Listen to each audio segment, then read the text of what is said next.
Hey there ladies and gents, what's going on? It's David, and today I'm going to be doing a follow-up video to my last guide that I uploaded yesterday. And the reason I'm doing that is because I didn't specifically, go into specifics for individual moves or at all the moveset for the Lance. And the reason I didn't want to do that is because you can find that information within the Huntle's journal within the game. The only reason I focus specifically on some aspects, predominantly the back hopping and sidestepping moves, is because the game does not tell you that they count as a form of evasion, so you can go through roars and avoid damage entirely.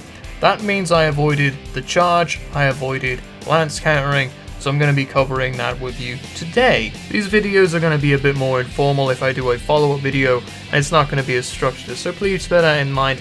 But anyway, let's get into it. The first thing is that the lance can guard immediately from when the weapon is sheathed. Very useful if you have an incoming attack, and as I said, you cannot get out of the way.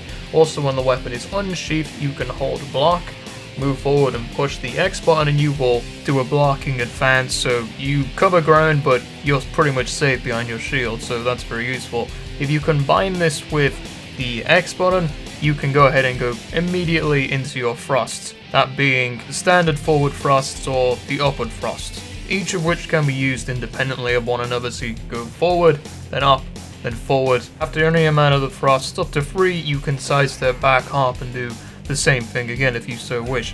What you're seeing at the moment is if you combine 2 thrusts and then you do the charging attack, or the lance counter, which is what that's known as. Now what the lance counter is that you put up your shield, you start a charge attack.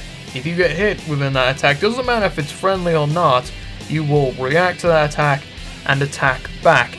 This is useful because of course you block while simultaneously attack, but it creates an opening for you to exploit.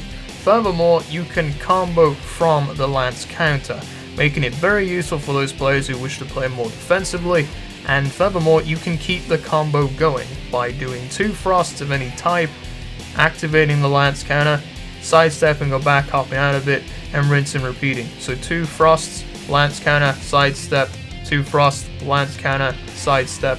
It's very useful. The charge, however, is very situational, so you may want to use it sparingly, because when you attack while using the charge, your sharpness will decrease fairly rapidly compared to your other attacks. However, it is important to note that the single most powerful attack the lance has is the ending poke of the charge attack. Combos, I feel, are highly subjective to what you can and cannot hit, but in general terms, if you can hit the enemy with a upward thrust over a forward thrust, it's advised because it simply does more damage than the latter.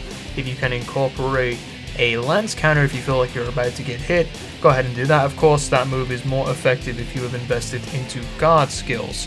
So anyway guys, that's it for the moveset, and now I'm going to be showing you some examples of counter lancing. In this example, I'm using guard +2 in conjunction with counter lancing, and as you can see, due to counter lancing, I can easily block, attack, and further exploit an opening to keep up that sustained damage that the lance does so very well. So anyway guys, hopefully you enjoyed this video of me covering the moveset. Have a great day, thank you for watching, thanks for the feedback, and I'll catch you later. See you guys.